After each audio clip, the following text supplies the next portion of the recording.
E se de repente, da noite para o dia, um banco simplesmente deixasse de existir? Pois é, foi basicamente isso que aconteceu com o Banco Master. O Banco Central precisou intervir e liquidar a instituição, o que deixou milhões de clientes sem nenhum acesso ao próprio dinheiro. Vamos mergulhar nessa história para entender o que causou essa quebra, o que acontece com o dinheiro dos clientes e, claro, qual a lição que fica disso tudo. Olha só esse número. 1.600.000 pessoas. É muita gente, né? Esse foi o total de clientes que, de uma hora para outra, viram suas contas completamente congeladas. Não dava para sacar, não dava para transferir, nada. A situação, claro, gera uma dúvida imediata e bem angustiante. Então, a pergunta que não quer calar é: para onde foi esse dinheiro todo? E, o mais importante de tudo, será que existe alguma forma de recuperar? A resposta, felizmente, está na maneira como o nosso sistema financeiro foi desenhado para lidar com crises exatamente como essa. Ok, vamos começar do começo. Parte 1. Um banco quebra. A gente precisa voltar para o exato momento em que a crise estourou. O nome oficial é esse aí: liquidação extrajudicial. Mas, na prática, é como se o Banco Central apertasse um grande botão de emergência. Isso só acontece quando um banco é considerado inviável, sabe? Quando ele vira um risco para todo o sistema financeiro. A partir desse decreto, as operações do banco são simplesmente encerradas. Fim de jogo. E o efeito imediato é exatamente esse. Tudo para, tudo congela, o banco deixa de operar e os clientes perdem o acesso a absolutamente tudo: saques, transferências, investimentos. As contas daquele 1.600.000 clientes ficam ali, bloqueadas, esperando uma solução. Mas, felizmente, para a grande maioria dos clientes, existe uma rede de segurança. E é exatamente aqui que entra em cena o Fundo Garantidor de Créditos, o famoso FGC. E um ponto importante: o FGC não é um órgão do governo, tá? Ele é uma entidade privada formada e financiada pelos próprios bancos. A ideia por trás dele é bem simples, na verdade: criar uma espécie de seguro coletivo para proteger o dinheiro de quem investe e deposita. Isso garante a estabilidade de todo o sistema. E agora, atenção para esse número, porque ele é o mais importante para qualquer cliente do banco: R$ 250 mil. Esse é o teto da garantia que o FGC oferece.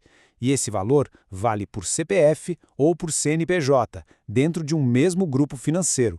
Vamos ver como isso funciona na prática com 2 exemplos. Imagina que alguém tinha R$ 200 mil no banco. Nesse caso, o FGC cobre o valor total. Tudo certo. Mas para quem tinha 400 mil, a situação muda.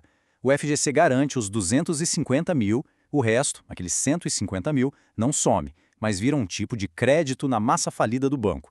Recuperar esse valor extra aí já depende de um processo judicial bem longo e sem garantia. E tem mais algumas regrinhas importantes para ficar de olho. Primeiro, aquele limite de R$ 250 mil soma todos os investimentos que uma pessoa tinha no mesmo grupo financeiro. Segundo, existe um teto global. Ninguém pode receber mais de R$ 1 milhão do FGC num período de 4 anos, mesmo que tenha dinheiro em vários bancos que por acaso venham a quebrar. Certo. Agora a parte mais prática de todas. Como é que uma pessoa afetada pode de fato receber o dinheiro do FGC? Vamos dar uma olhada no passo a passo. A boa notícia é que o processo todo de resgate é digital, feito ou pelo aplicativo ou pelo portal do FGC. Assim que a lista oficial de credores é divulgada, o cliente precisa se cadastrar, conferir se os dados estão certinhos, assinar um termo digitalmente e, no final, indicar uma conta em seu nome para receber o dinheiro. Agora, um alerta que é fundamental. Em momentos de crise como esse, os golpistas, claro, entram em ação. É crucial, essencial, usar apenas os canais oficiais do FGC. E lembre-se, o FGC nunca, jamais, vai pedir pagamento de taxas ou senhas por telefone ou mensagem. Outra coisa, o cadastro é obrigatório, o dinheiro não cai sozinho na conta.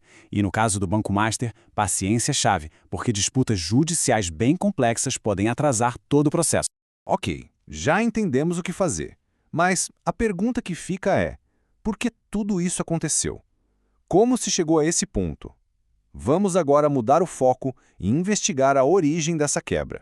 Essa linha do tempo aqui resume bem a história. O Banco Master cresceu de um jeito muito, mas muito rápido nos últimos anos. E como? Atraindo muitos clientes com a promessa de rendimentos bem acima da média do mercado. Só que em 2025, uma investigação da Polícia Federal, a Operação Compliance Zero, descobriu o que realmente estava por trás desse crescimento todo, o que culminou na liquidação em novembro.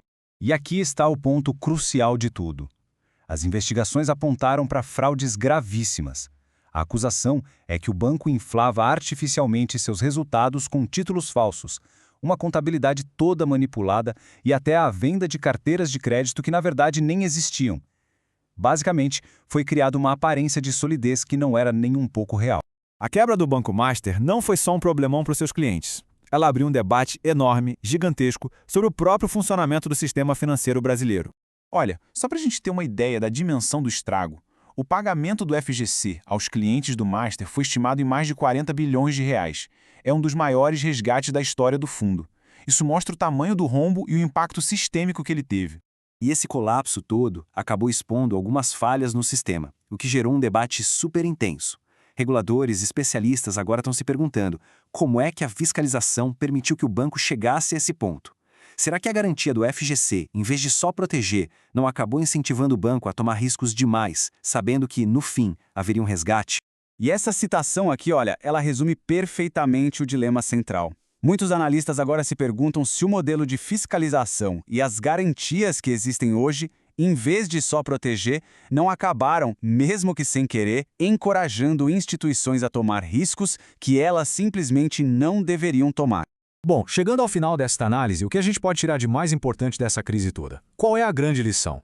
De um lado da história, a gente tem uma crise gigantesca causada por promessas de altos retornos que, na verdade, escondiam fraudes e que acabaram gerando um debate nacional. Do outro lado, fica a lição prática para quem investe. Existe sim uma proteção, o FGC, com aquele limite claro de R$250 mil, e é fundamental seguir os canais oficiais para acionar essa proteção. E no fim, fica essa reflexão. O caso do Banco Master nos mostra que, às vezes, a promessa de um retorno muito alto não é sobre um risco alto, mas sim sobre algo que simplesmente não é real. A verdadeira pergunta talvez não seja sobre o risco do investimento, mas sobre a solidez de quem está oferecendo esse investimento.